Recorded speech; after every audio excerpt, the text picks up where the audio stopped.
and hopefully the Wi-Fi won't mess up. All right. Okay, I guess we're on live. Is it going? Okay. All right, y'all.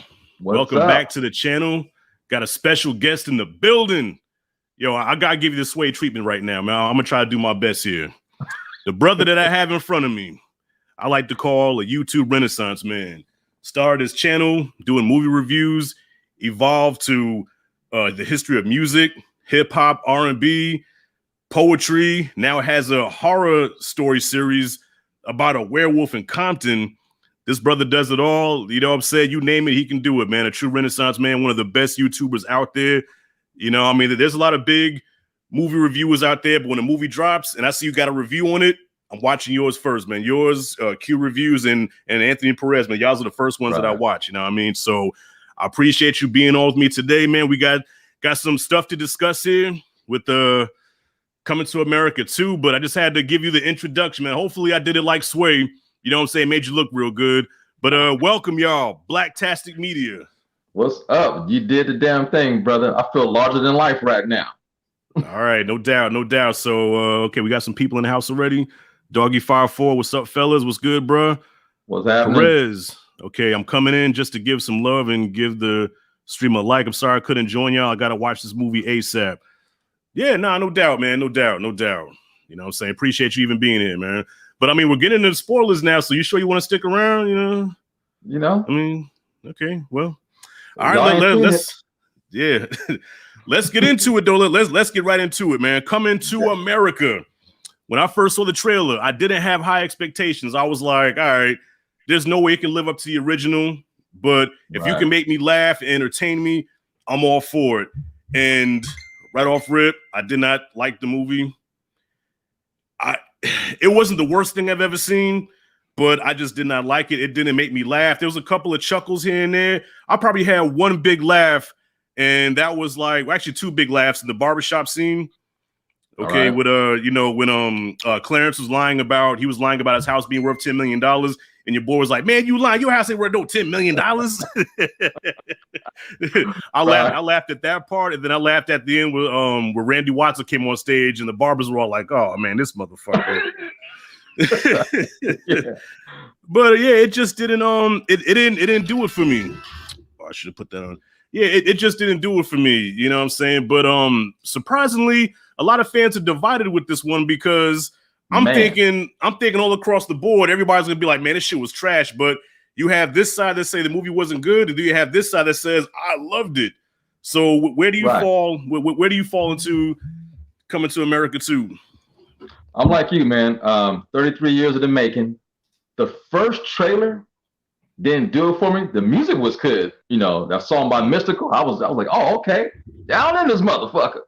The second trailer, I'm like, okay, it looks like a direct sequel. I'm paying attention to the lighting, the way it looks, all the logistics. I'm like, okay, they pulled it. It didn't look cheap. Because the first one is untouchable. So, man, for me, I went down a rabbit hole the night before. I seen a lot of movie reviews. And it was funny. I watched like 3 and 4 in a row of some white boys. And it was all like, it's not funny. It's not that great. I'm like, well, they don't understand black comedy. I love my white brothers out there, but y'all just misguided. You don't know what you're talking about. I'm going to forgive you later. You was the first one I watched that was a black reviewer. And I was like, what? Oh. Rashad said, I thought maybe it wasn't funny. He said, man, it's not good. I was like, oh, man. I watched a couple of others. I went to work, man. That was the longest 8 hours of my life. I got home Friday evening. I watched, WandaVision first. And I got all geared up. I said, okay, this movie is trash, dog shit. Everybody's hating on it. And I watched it. I'm like, it's not that bad. Now, compared to the first, man, it's not even the same ballpark, except for the cast. But it wasn't as funny. Now, I chuckled a little bit, maybe 3 hard laughs, and that was it. But it wasn't that bad. It wasn't as bad as I thought it was going to be. And so I don't usually give grades on movies, you know, but I watched it again last night with the whole family, and they enjoyed it. So that kind of gave me like a measure mark. It's probably right down the middle. C, People who loved it, A, B, C. The people who hated, C minus, D, possibly F. So I'm right in the middle. Yeah, I did give it a C minus. I didn't hate it all the way. Yeah, I didn't hate it all the way. I mean, I guess I talked about it worse than what it was. Man, you was like, man, it's bad, y'all. I'm like, damn. No, Rashad, it can't be. Yeah. I mean, yeah, I probably should have gave it a little bit more. Because I didn't hate it. Well, I gave it a C minus on the strength of I was just happy to see everybody. I believe I said in my video, I said it's almost like watching your favorite band perform at a reunion show or episode or whatever. And, you know, they're older, they're fatter, you know what I'm saying? That they're not the same, but you're just happy to see them. You know, like Earth, Wind, and Fire get on stage, like, you know, Wu-Tang Clan or whatever. I know these brothers don't have the same shit they had back in the day, but you're just happy to see them. And then also, it looked like everybody had a great time making this movie. You know, Eddie was proud of it. Everybody was proud of this movie. So I felt like an asshole if I'd be like, man, this shit was trash. But when it was over with, I just felt so underwhelmed, like, I really wasn't feeling it. And I say about maybe 20% of the jokes in this movie landed. Like every joke fell flat, just about. Damn near every joke, you know what I'm saying? They were trying to be almost too funny. And when you try to be too funny, you know, it's like, all right, just stop it. You know, it's not. It's almost cringeworthy when you go for a joke and it doesn't land. You know what I mean? You ain't lying. Yeah. I think what it is, man, when nowadays people don't know how to direct comedy. What they do, they get comedians. They come into the movie, push record, and let them talk. They're not really reading from the script. They ad-libbing. And that's where the bad writing comes in. You're letting a bunch of comedians ad-lib. And you know how comedians are. They got attitude. They got personality. They're trying to outdo each other. Hell, Eddie Murphy's right there. I'm going to try to catch Eddie Murphy's attention by being a monkey on screen. That's what it looked like to me. It wasn't well flushed out. And the director, Craig Brewer, I think what it is, man, he's like a yes man. You know, man, hey, man, yeah, that sounds good. Man, that sounds good, too. He wasn't a director. He was in awe of everybody. He just pushed record and let everybody do what they wanted to do. And that's what it felt like to me. It wasn't well fleshed out, and the comedians weren't actors. They were comedians in the movie. Yeah, nah, facts. And I hate to compare it to this movie, but I got the hookup too.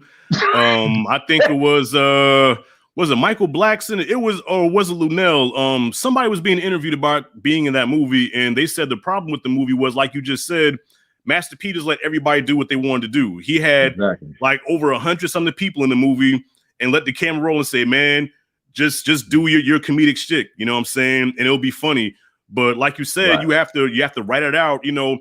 Yeah, there's room for improv. I mean, Eddie spent most of his career improv and stuff, but there still has to be some kind of structure where you have to kind of put the restraints on, like, okay, we can only go so far. Okay, let's bring it back now. Okay, because you're going out there, and especially when you're trying to outdo each other, it doesn't work. It doesn't work. Yeah, so I feel like somewhere in this movie that there was a good story to be told.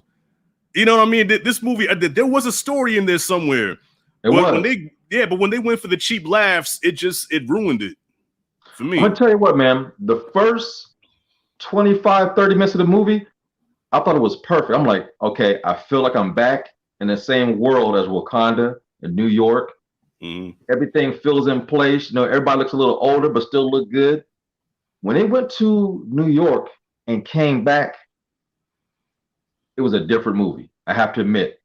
When his son came to Zamunda, he started interacting with everybody. It felt like Comedy Hour on stage. It wasn't a film no more. That's where to me, it dipped for a long time. And the tail end, it came back to life, but they stole the exact ending from the last movie to save it. And I was like, man, that's what the problem to me I seen drifting throughout the whole movie. Like the first 20 minutes, I'm like, everybody's crazy. They don't know what they're talking about. Came back to Zamunda, I'm like, oh, CG lion. Man, we got Baba, the little elephant, they had a CG elephant for him. I'm like, you couldn't get Eddie Murphy. You couldn't get an elephant.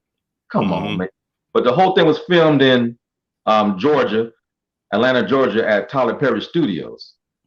So Tyler Perry's like, look, I'm not getting you motherfuckers no lions or no elephants, motherfucker. You call that dude over there, draw that shit on the computer, and make it happen. Everything else would make it look real, and that's the problem too. Yeah. Well, no, I guess he couldn't supply the elephants, but he could supply some badass wigs.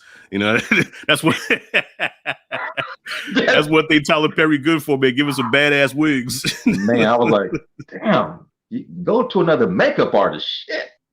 Right. Yeah. I'm sorry. Go ahead. Oh man, it hurt. But Coming to America, man, '88. That movie's probably in the top 5 classics of all time, best comedy movies ever. It was never going to touch it. And for them to take this long, and I'm watching all the interviews on Good Morning America, and before you hooked up just now, I was watching The Breakfast Club. They had Arsenio on there for a whole hour. And he was talking real about the movie. He said there was other scripts. I kind of like what that one had, what this one had. But he said we all had fun. It was cool to see all these beautiful Black people together, giving out a positive message. And I think in the end, that's what they wanted, and that's what they got. Yeah. I mean, if I can give the movie some compliments, you know, I mean, I know I spent a lot of time talking what I didn't like, okay, but what I did like about the movie, the costume design was crazy. I guess the same person that did Black Panther did the costumes for this movie, correct? Right. Yeah. Right. So the costumes was on point. I thought the way it was shot, like the look of Zamunda, I thought was beautiful, besides the CG animals, you know what I mean? So it had Black beauty written all over it, you know what I'm saying? Man. Just from a visual standpoint, you know, but the movie critic in me, you know, we watch these movies differently. I'm like, the story, some of the performances, the unlimited cameos. Like, I hate when a movie depends on so many cameos to help, you know what I'm saying, to help sell it. You know, it was just too many cameos, but here I am shitting on it again. But yeah, I agree with you about what I liked about it. I agree with you with the cameos. It was too much. I thought Wesley Snipes was a highlight. You know, Wesley Snipes, I thought everything he's in, man, I've never seen him put in a bad performance ever. You know, if you see him in a bad movie, he's the best part of the movie. And I think he's definitely the best part of this movie. I thought he was funny in this one, you know, when I saw him. And that's pretty much where my compliments stop. You know, even Eddie, as much as I love Eddie, I felt like Eddie took a back seat in his own movie. It's almost like he wanted to pass the torch to, I guess, the guy that played his son, because it seemed like he got more screen time than anybody. But I'm like, no, this is your Eddie Murphy. This is Coming to America. This is your shit. I want to see you as the king, Hakeem, you know. And I feel like he not only did he take a back seat, but I also feel like his character never evolved from the character that he was in '88. You know, you figure by now he's a king, you know, he's stronger, he's more poised, he's more wiser, you know, just has like a powerful presence about him. And he's getting his ass kicked by his daughters. He's getting kicked out the room by his wife. You know what I'm saying? You know, James Earl Jones, God bless him, you know, his pops is punking him while he's in the bed like, son, I spoiled you. You know, you are not the man that I am. I'm like, Hakeem had like no ball in this movie. No, man, you're absolutely right. The more I think about it, you're absolutely right. Man, it's just, he never showed his presence as a king. You're right.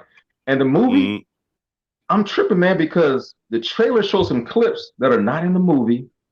And also the outtakes at the end, which had me busting up. A lot of those scenes were not in the movie. So I'm wondering, man, what did they cut out that could have been funny? Because it looked like some of that stuff was funny. The part where he's shooting down Eddie Murphy's King's poster or big old flag, he was shooting at it as target practice. There was some other scenes, man, that I see in the trailer were not in this movie. I'm like, okay. And it looked like it could have been some funny stuff, because the outtakes was funnier than the movie. Yeah, I agree. When he kicked Arsenio Hall in his ass for real, like, oh shit, man, he came up like this. Man, I'm not acting. I'm gonna kick me in the ass. Yeah. Simi was talking about Hakeem's father. Yeah, you know, and Eddie grabbed him. Don't talk about my daddy like that. That was funny as hell. And the part where she goes, "What's these black potatoes?" She goes, "That's caviar." And homegirl said, we started laughing. Generally funny shit that was captured on camera, but it didn't make it into the final cut of the movie. I just wonder what could have been. But too many musical numbers, and this is spoilers. Salt and Pepper, I wasn't feeling that. And En Vogue, I definitely wasn't feeling En Vogue. That was all right. Morgan Freeman, I liked. John Legend at the end, that was cool, but it was more musical numbers in this movie than it needed to be. Yeah, and there was even a weird one where I guess the son was supposed to be marrying Wesley Snipes' daughter, and she started singing, and then he come out there and he starts rapping, and I'm watching that, bro, and I'm like, man, I agree. The only thing I liked about it is one of my favorite Prince songs of all time, "Get Off," and he rapped a part of that Prince rap. I'm like, okay, I'm feeling it, but it doesn't make sense. No, if it wasn't for that actual and the big old dude going singing the Prince lyrics, it was kind of weird. Now when Hunger started moving and dancing, I was like, it's forgiven. Woo, she can move. All is forgiven. Man, let me rewind that real quick. Man, but what I'm seeing now, man, just since Friday up until now into Sunday, a lot of black YouTubers are going in hard on this movie. I don't know if it's justified or not, man, because some of my homegirls, if you read the comments on my channel, one of my homegirls, Sunny, man, she's going through it. She's like, all these people on Facebook are talking mess. And she said, look, motherfuckers, it's a goddamn comedy. They're taking it serious. And but I'm surprised of all the black hate on such a pro-black film. That's the part that hurts me. You know, it's not trash. It's not dog shit. I'm seeing these thumbnails saying some horrible stuff, and the movie I know for a fact is not that bad. Now, if you didn't like it, cool, but it's not. Come on, man, it ain't. Yeah. And dog, I don't know if you got the vibe like when you watch my video on it, man. I hated to talk bad about it because it's something that I really wanted to love. You know what I mean? Like it broke my heart to talk about an Eddie Murphy movie like that because Eddie is my favorite comedic actor, you know. But I also did say in my video, I said, look, if y'all like it, if y'all dig it, cool. I said I want this movie to win, even though I didn't care for it because I know the passion that went into making this movie. I hope it makes a lot of money, even though it's on Amazon. But you know what I'm saying? I hope it does very well because I respect everybody that's involved in it. Just my personal taste as a movie lover, it just didn't do it for me, you know. But definitely, I would never, I can never hate on Eddie. Even when he did Pluto Nash, man, Eddie is Eddie. I don't give a fuck what he in, man. That's still Eddie Murphy. He made some bad films, but one thing about Eddie, every single movie he's ever made got the finest co-stars I've ever seen any actor have. Pluto Nash, Norbit, Beverly Hills Cop 3. You know, that one movie, he was bald, he was wearing a robe the whole time. I forgot what movie that was. Oh, that was Holy Man. Yeah, that was a weird one. You know, I mean, you know, it ain't that bad. It ain't bad as those films.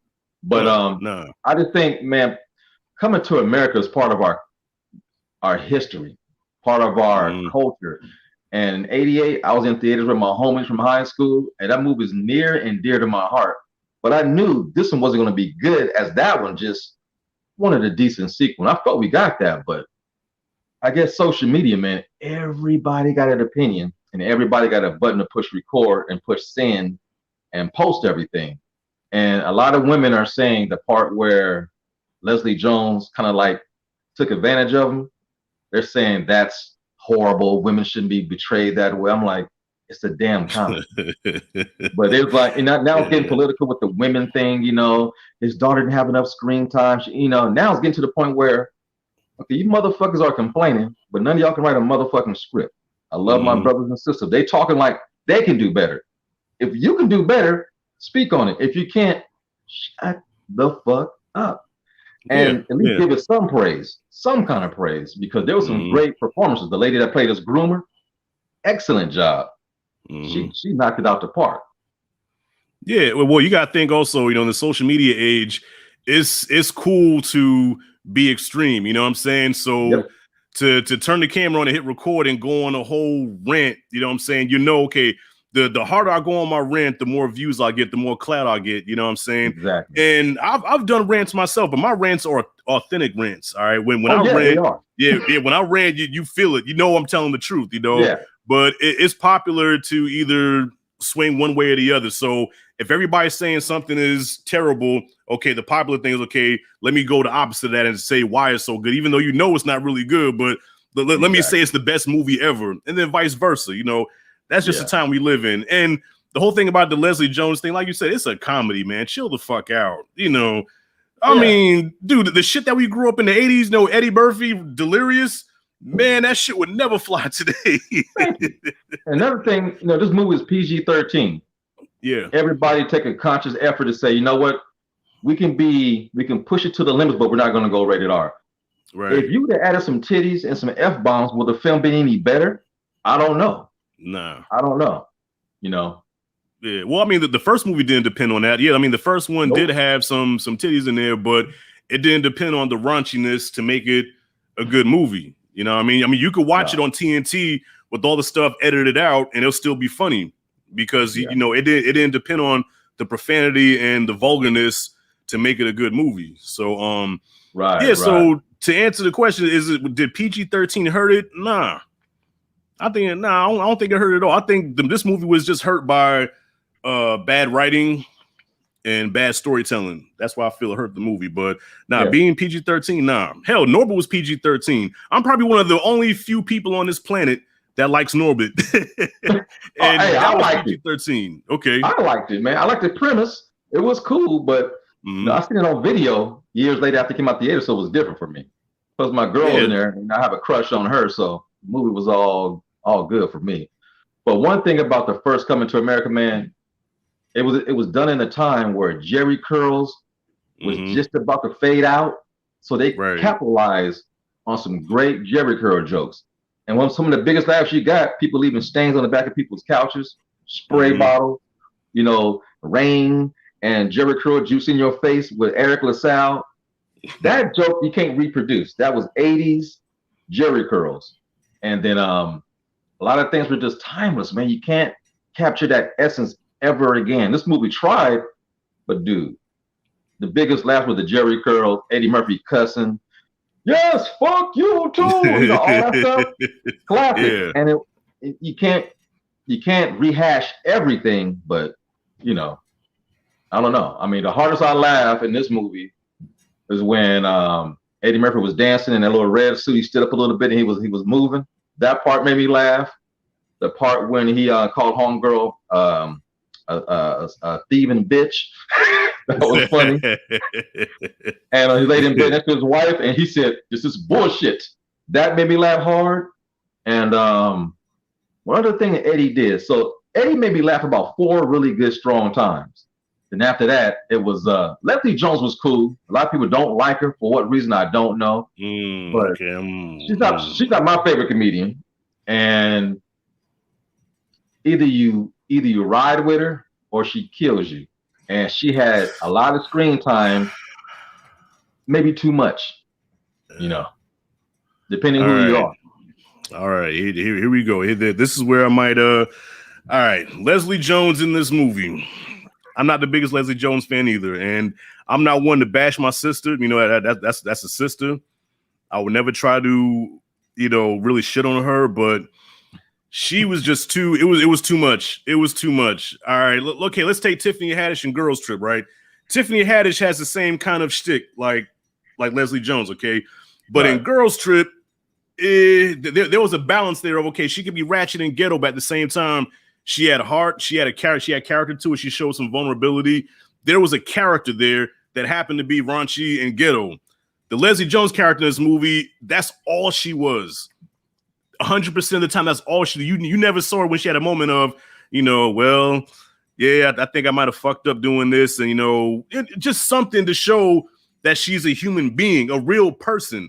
The director just said, "Be as hood as you can," and that's all. Everything that came out of her mouth was hood, and it was embarrassing. Yeah. But at the same time, at the same time, sister is talented. I give her props, but it was just too much. Every time she was on screen and she opened her mouth, I said, Jesus H. Christ.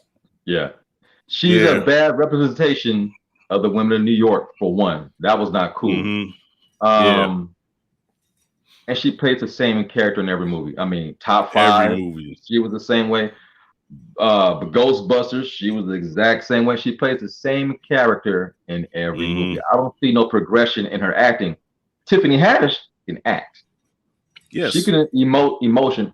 And it helps that she's kind of fine too. Leslie Jones, she's a strong looking woman. You know, it looked like she'd take the sex from you. I wouldn't stop her. But at the same time, I wouldn't tell nobody about it. Look, if you tell anybody about it, I'm gonna bash your head in. Yeah, look, after about a couple of Four Locos, man, possibly. Yeah, it's gonna take something real strong for me to be like, okay, let's do it. Yeah, man, very, very strong features. Let's just say a very strong feature. Yeah, very strong features. Yeah. I'm sorry. Go ahead. No, I'm cool. Go ahead. You cool? All right. Well, I also want to get to me, the weirdest part of this movie was King Jaffe Joffer's funeral while he was alive. I don't know about you, bro. Okay, the whole setup of that, though. No, hear me out. The whole setup of it. Okay, I want to have a funeral while I'm alive. I said, okay. They have him in a damn casket. They have him in a casket, standing up, and they're doing this whole tribute to him, this whole funeral. And I'm like, okay, this is different. But the part that made it weird was when Eddie walked up to him, he says, okay, now I'm going to die. I said, I never knew that a person had an ability to die at will. With a smile on his face. Okay, that's like me sitting there saying, okay, Blacktastic, this was a good live stream. Now I'm going to die. It don't work that way. They did all that shit. He fucking died in the damn casket. Man, fuck out of here. Yeah, I get it, man. Because like my grandmother, like when a lot of the older people in my family died, they seen all their kids.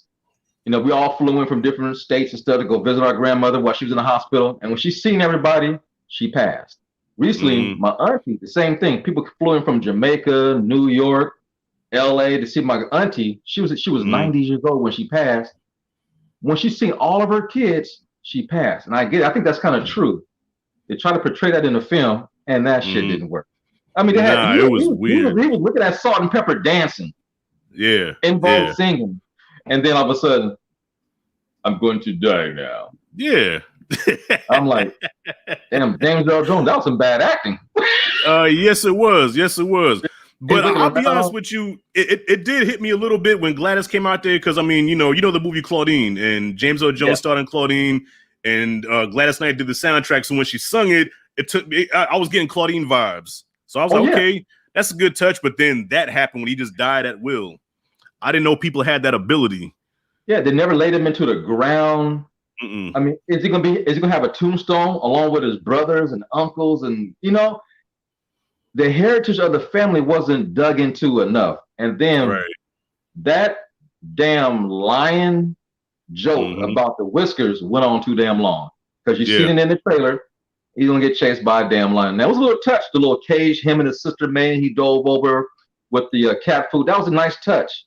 But I don't know. Now, how'd you feel about Tracy Morgan?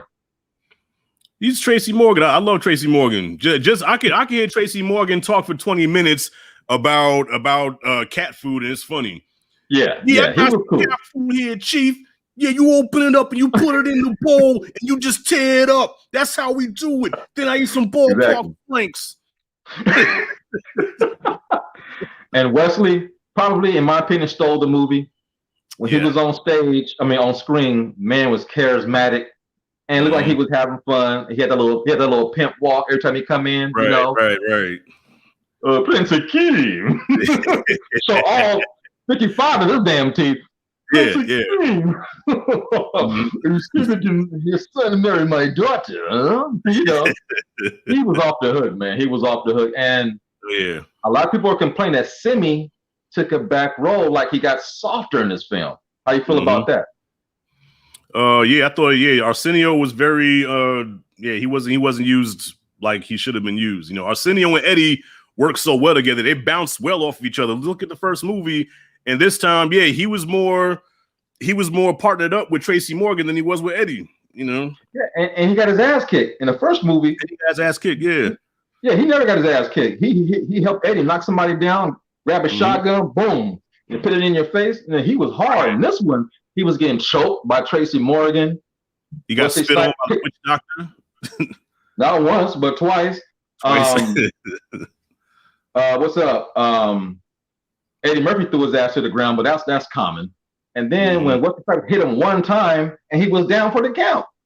Right. Like, you got to get back up, man. You're a warrior. But I have to agree with that. And I don't know, man. It's just I'm conflicted, but I see both points and both sides of the tracks. You know, some good callback moments when John Amos, Cleo said, "No, I always thought your mom was the wise one out of everybody." I like that little touch of the film. And he was good in the film, John Amos. You can tell he was struggling to walk, though. He was holding on to shit as he was walking through the film. I'm like, damn. You know, it's sad to see people get old. Because after this reminds me of Harlem Nights. All these great comedians together. And you know, after this film, some of these people are going to leave us pretty soon.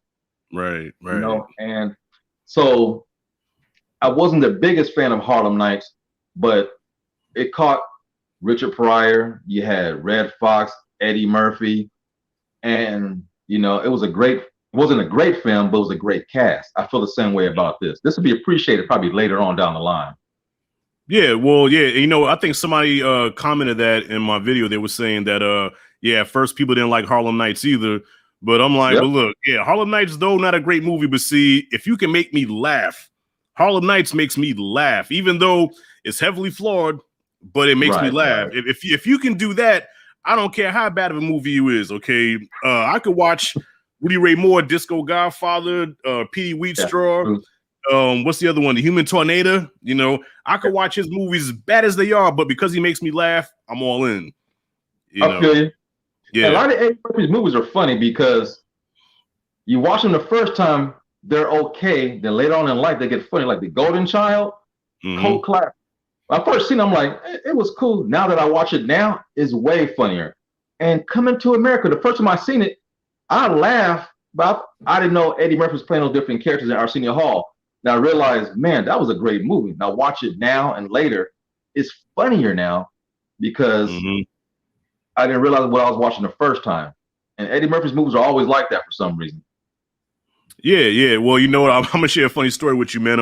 When I first saw Coming to America, the first one, I was 8. I was 8 going on 9, and I saw it at the drive-in with my auntie and my 3 cousins. Right. So we're watching the movie, and I'm like surprised by how good this movie was because I'm 8 years old. I don't want to watch Coming to America. I want to watch Superman 4. You know, I didn't know any better, but yeah.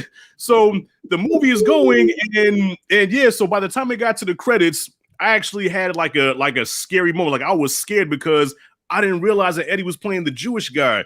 So when they were running the credits, and then they showed the Jewish guy, I said Eddie Murphy. I said that was Eddie Murphy the whole time. Fucked me up. I was scared. Yeah, I was scared. Now, like that's how good a job he did. Who played the old witch doctor in this movie? Was it Eddie or was it Arsenio? I believe that was Arsenio. Okay, that was Arsenio. Sure. Yeah, I was trying to figure it out. I said, I think that's Arsenio playing the old witch doctor. You know, spitting on people and everything. That makes sense because he was spitting on himself, spitting on sin. Right. It makes sense now. That's the only one I wasn't sure about. Yeah, I believe that was ours. I'm about 90% sure that was Arsenio. Right. Yeah. And I want to say this also. I think another thing that I think they could have did better was I think they should have elaborated more on the story about his daughter taking over Zamunda, because the whole movie is all about his son grooming his son to be a king, and that took up majority of the movie. And every now and then they would mention how the daughter felt some type of way because she was being looked over, but you never really got to see a whole lot of her character and the relationship between her and Akeem. And then all of a sudden, by the end of the movie, oh yes, by the way, you're going to take over Zamunda. And it's like when you see that, it's like, okay, I don't care. And then she says, "What about my brother? Oh, he's going to be the ambassador." I agree with you. Like so the whole movie built up to that. Okay, he's the ambassador, but you're going to be the ruler. But the whole time, you never really saw much of her. Yeah, man, it took his wife to get drunk and pretty much cuss his ass out to start seeing things, and for his son to take off and run back to New York for him to realize things. But man, Hakeem forgot who he was. And then how do you not look at your own daughter? You can tell this woman was bred and ready to rule the kingdom. She had everything going in her favor. And I don't know, man. They should explore that more. You're right, because the movie could have added 3 to 5 more minutes just on her. They tried to. She was sitting in her office watching, what was that? The dude from CNN, but they called it something else. That was crazy. Yeah. That was Trevor Noah, right? Yeah, that part was funny. They show her a couple of moments. Just playing a song called Queen or something. She was out there in the wilderness with her little stick. They try to go there, but they didn't flush it out all the way. Now, when he went back to New York and Izzy tried to take over the kingdom, she got physical and whooped that ass, and her 2 other sisters, jumped in. That was cool, but it was this short. It wasn't enough for Eddie to go, "You're gonna take the kingdom now." It just wasn't enough. They tried, but it was too many stories to juggle. Like, they gave my man more screen time with his hairstylist, which was a beautiful story. I love the love story there. It didn't feel organic enough. It was, you could tell it was rushed, but hell, I would have fallen in love with her too. Shit, goddamn, it would take 6 seconds, but she was finer than frog hair, sweeter than bear meat, man. Shit. Woo, man, I'm bald headed. Please, just rub my head. Whatever grooming you can do. Trim hair anywhere. Well, I tell you who else looked good now. Who else looked good in this movie? Lisa. She aged like a fine wine. Like, she done got thick. I don't know if you noticed, man, but she was curvy and shit. I said, damn, Lisa done got thick. Yeah. When Eddie started doing that song from the original, he was out there doing his arms like this with the orchestra. When she got into bed, I'm like, man, she wasn't that curvy when she was younger. She blossomed. And she was walking downstairs with her hair down. I was like, oh my God. Because she was fine in the first one. I mean, she was super fine. And this one, I'm like, oh man, she aged well. Look, I know Play kicking himself in the ass. You know she was married to Play. Yeah, right after that movie happened, but he couldn't stop poking other chickens, and then he found God. I'm like, I would have stayed with her and had many a babies. Lisa is fine. She was, and I think she's another character I think that wasn't used much in the movie. Like, she was almost just a minor side character when she was the central focus of the first movie. The first movie was all about Eddie pursuing her, and now in this movie she's just like a minor throwaway character. What they should have did, the actor should have had 60% of screen time, and the comedian should have had 45 to 35% of screen time. It would have been a healthy balance. The comedians got way too much time, and if you're not a true actor, you can't carry a scene just with jokes. When Leslie tried to get serious, was she ever serious in this movie? I don't think so. She was never serious. Yeah, so she never had an arc. All she got was nice clothes and drinking and eating black potatoes or caviar, stupid stuff like that.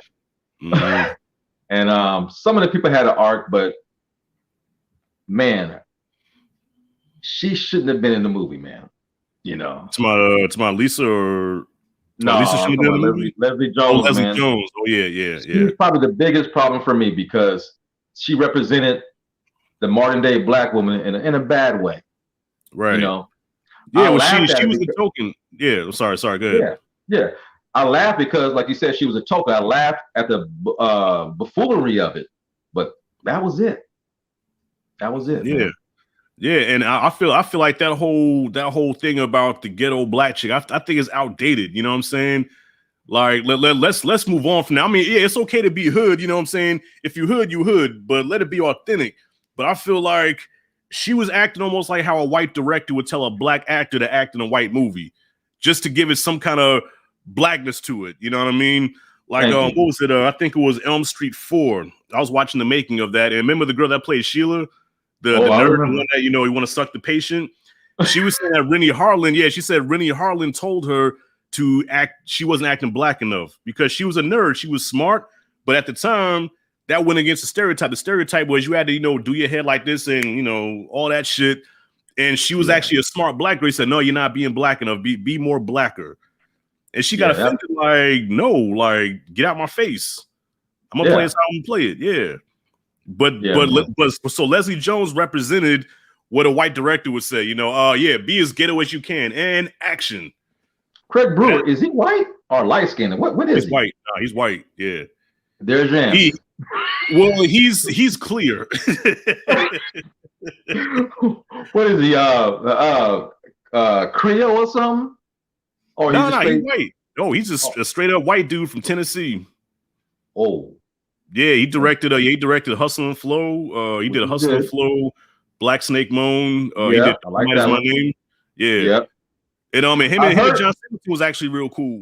Yeah, I heard he did the remake of Footloose too. Yeah, he did. Yeah. I never watched that, so I don't know. But the other movies I do like a lot. You know, I like a lot. But I don't know if he was the light skinned black dude or was he white. But if he's white, yeah, he could have did a better job. He's a white. He's almost like the Hollywood version of DJ Vlad. You know, Vlad is a white dude, but he's into the black culture. You know, Craig Brewer is white, but he's into the white culture. I mean, the black culture, I should say. Yeah, Vlad don't ever show his face, and he's deep into porn too. That he's nasty. Yeah, he's a nasty dude. Yeah, I know that. Yeah, damn. He's always interviewing porn stars. So, oh yeah, I've been on the set many a time. I'm like, what you doing on the set of a porn? Say he was taking his own video. It's like you. Oh, okay. Shit. Came out the closet, nasty motherfucker. Man, we all are.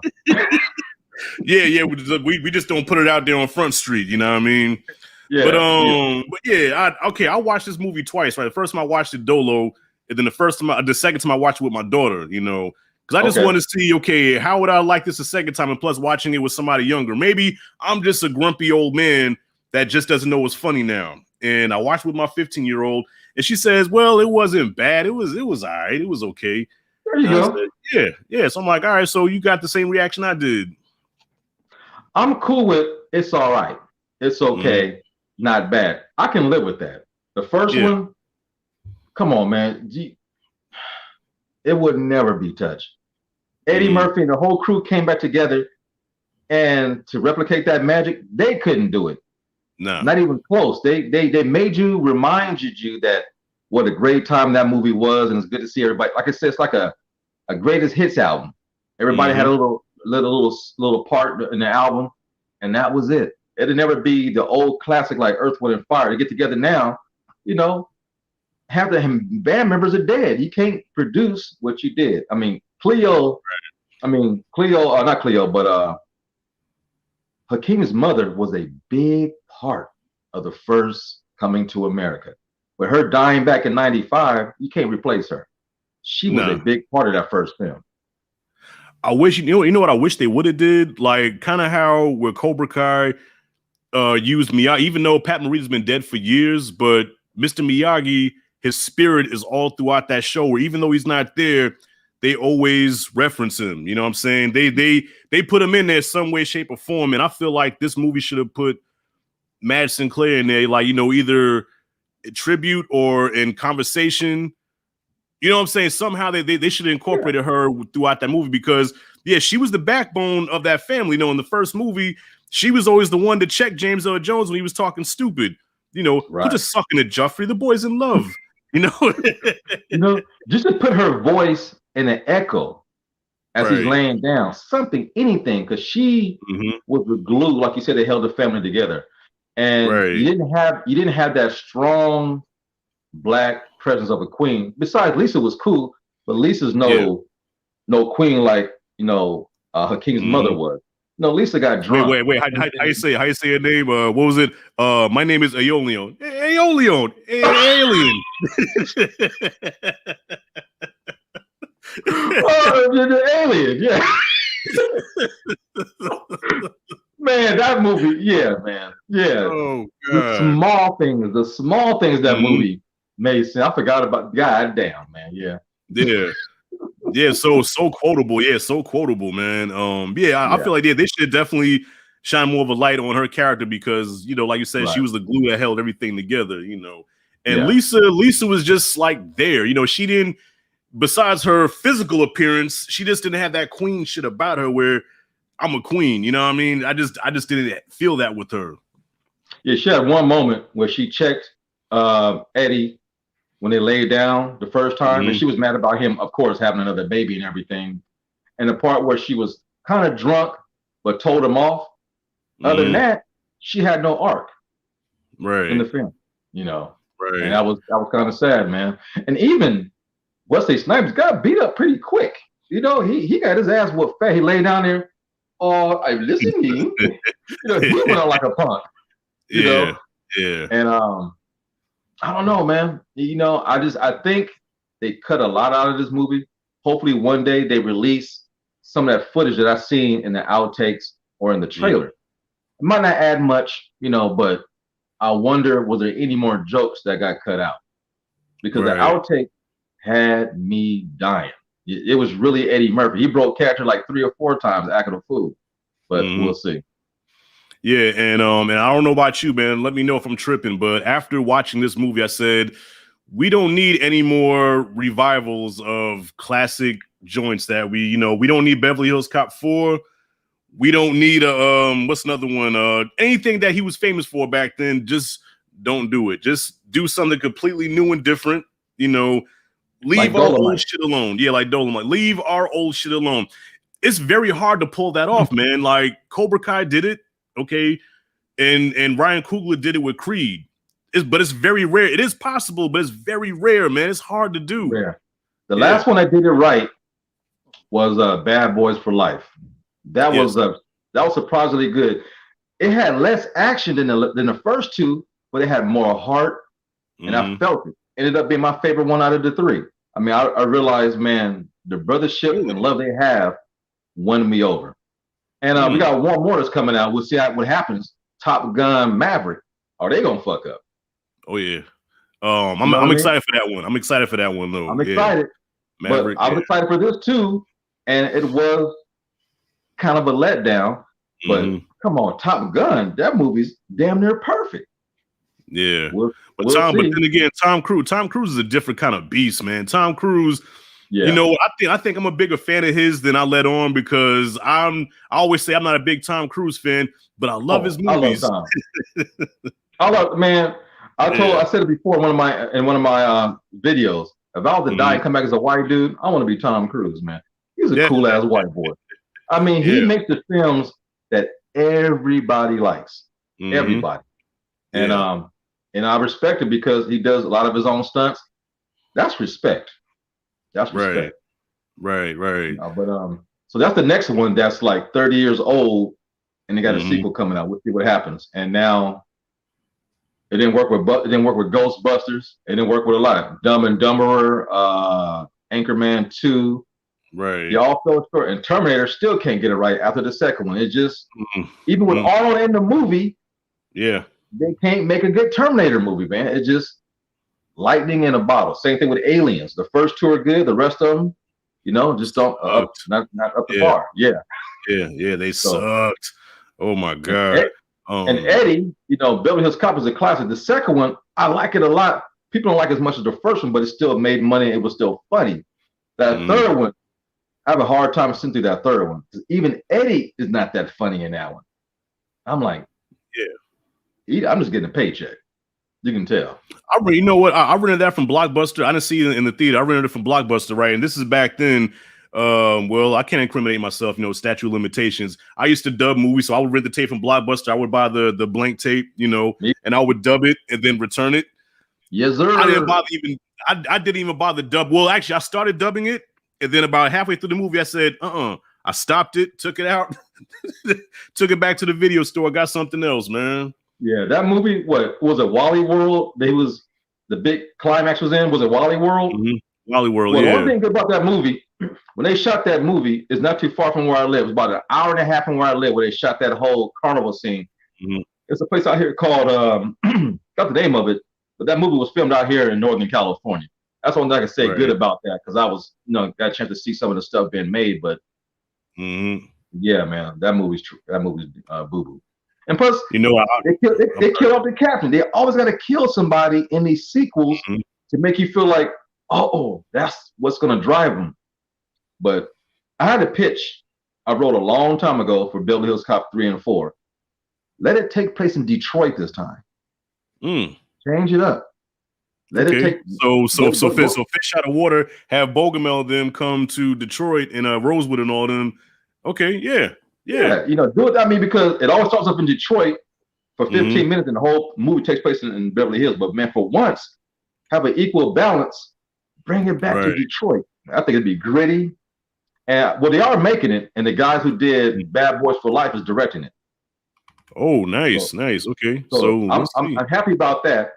And Eddie says he's not making no more dumpster fires. Well, this movie wasn't a dumpster fire, but it's divided. So Beverly Hills Cop 4 to make up for Part 3, and them brothers are doing it from Bad Boys for Life. Yeah, I'm curious. That's the next project. I'm curious. Yeah, we'll see what happens. All right, I feel bad.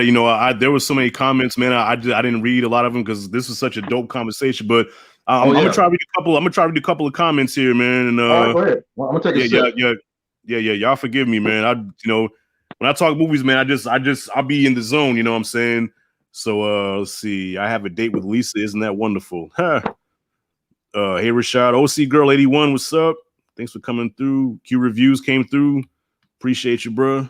Right on. Okay, how much time did King Joffrey? Wait a minute, how much time did King Joffrey give Akeem to plan his live action funeral? That's a good question. Because it seemed like as soon as he said, "Okay, do the funeral," and the next day they did the funeral, and everything was funny. Okay, we haven't been to New York yet, but go ahead and call Salt and Pepper to come on down, and go ahead and call them girls from Oakland, California, and vote to come down too. Don't make no damn sense, man. Yeah, no, good. That's a good point. That's a Gemini Axelrod.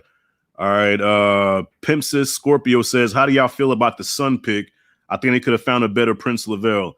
I thought he was all right. I don't think he was bad. He didn't bother me. He didn't bother me. Yeah. The wig he had on in the beginning of the movie bothered me more than him. But he was cool. He had the big bug eyes, handsome dude, nice jawline. He was cool. To me, his best part of the movie when he was checking that dude who interviewed him for the job. To me, I'm like, I like this dude, but he was never that dude again. They never showed him being intelligent enough. They showed him being street, but never intelligent enough since that part of the interview. Yeah. Nah, definitely facts. I agree on that. All right. Okay. Gemini Axelrod says, why were most of the actual African actors, Ratomi, Michael Blackson, Mutombo, Trevor Noah, barely given screen time? That's a good point too. Yeah, they were actual African actors and they were just given cameos. That's a good point. They had one line when they said, "Who's here from Zamunda?" They all said, la, la, la, la, la, la, la. Tell me why they got yeah. I think the only believable African in there that was not African was Wesley Snipes because he had the accent. You hear Eddie and Arsenio do the accent, you can tell it's a shitty accent, but who cares? But when Wesley did it, I'm like, I believed it. I said, man, looked like he'd throw a spear at your ass. And also, Rick Ross was in there. He had a pretty decent accent, but it was cool. Right. But that's Hollywood for you. It just get real Africans to play real Africans, but don't give them no screen time or no speaking lines. That's just Hollywood for you, man. Well, shit, we'll take the Lion King. The Lion King takes place in Africa, and most of the voice actors were white. Go figure. Damn. Tell me about it.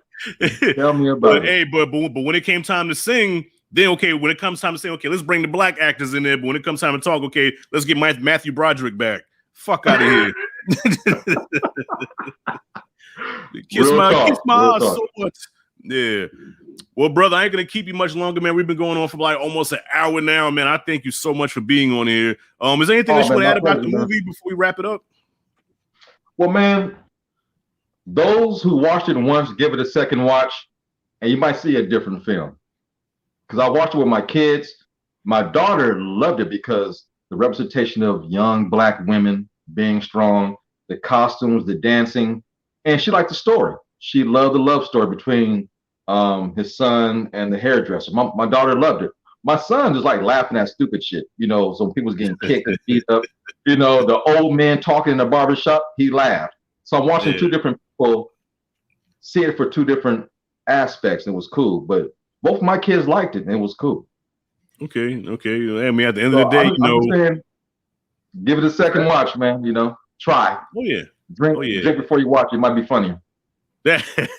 Well, that's a good point. Yeah, I never watched it sober. I never watched it sober, so I might get some shots in that and watch it again and see if I dig it better.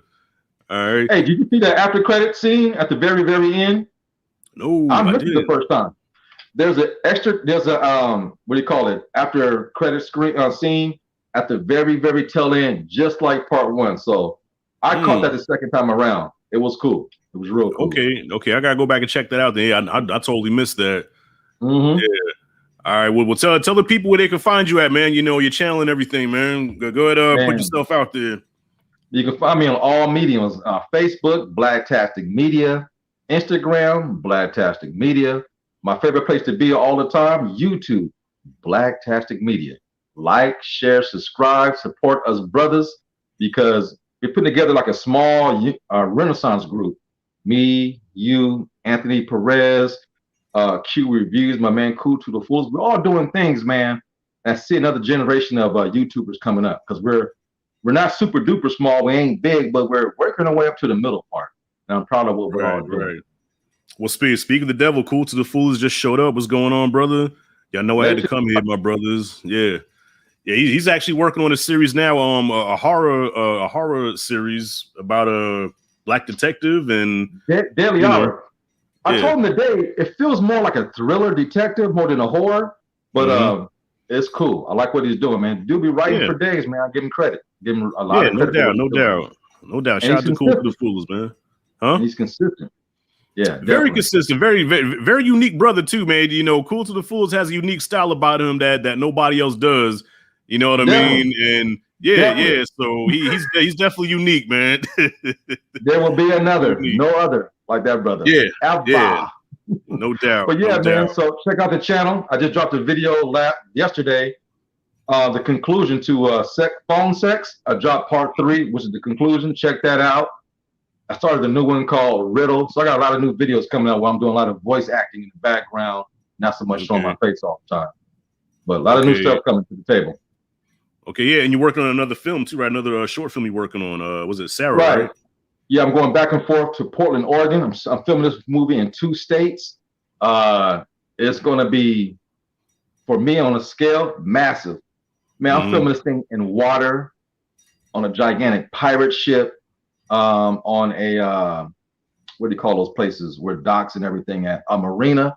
Man, you know, brothers don't like water. I'm actually in a boat in a life jacket filming this movie. So it's on a big scale. If you like The Comforter, imagine that times 10. That's how big of a scale this is. The latest trailer came out about 3 weeks ago. Check out the Comforter trailer. Not Comforter, Sarah, the trailer. You see how massive this movie is going to be. And I work on another documentary called Beat Creator, about the human beatbox from around the world. I went to school with, who went on to win contests all over the world, man. So I'm working on that as well. A lot of new stuff coming. Yeah, and I also enjoy your series, Compton is My City. I like how you put, real people from your, from the neighborhood up in there. You know what I'm saying? Shout out to that one as well. Yeah, Compton is My City, man. That's my joint. Yeah, the latest episode just dropped earlier last week. You will see where I grew up at in Compton, the old house where I was born and raised.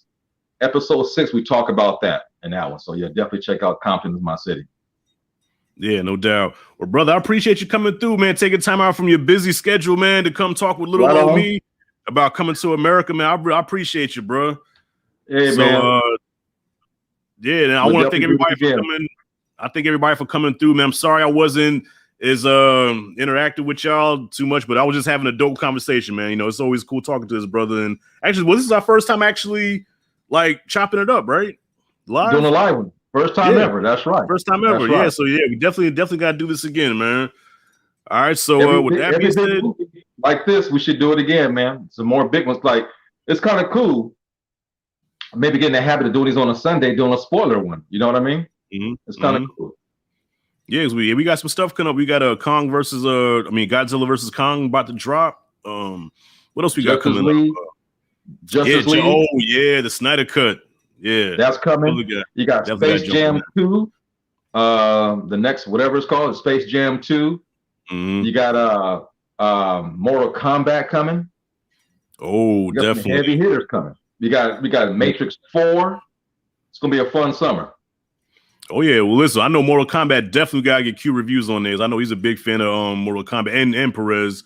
Those are big Mortal Kombat fans, so definitely gotta get them on. If I got grab Q and drag him kicking and screaming, bro, you're gonna be in the next live. I don't give a damn what you say.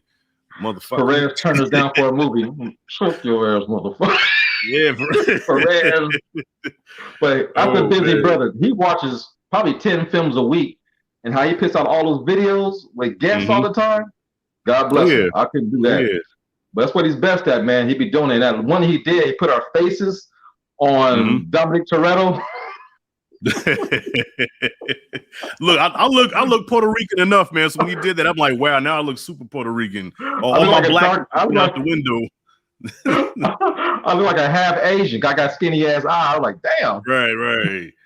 Oh man, yeah. Perez, well, big ups to Perez too, because he introduced that format of how we collaborate, how we just send each other portions of our, because at first we was always like, damn, we want to collaborate, but how the hell do we do it?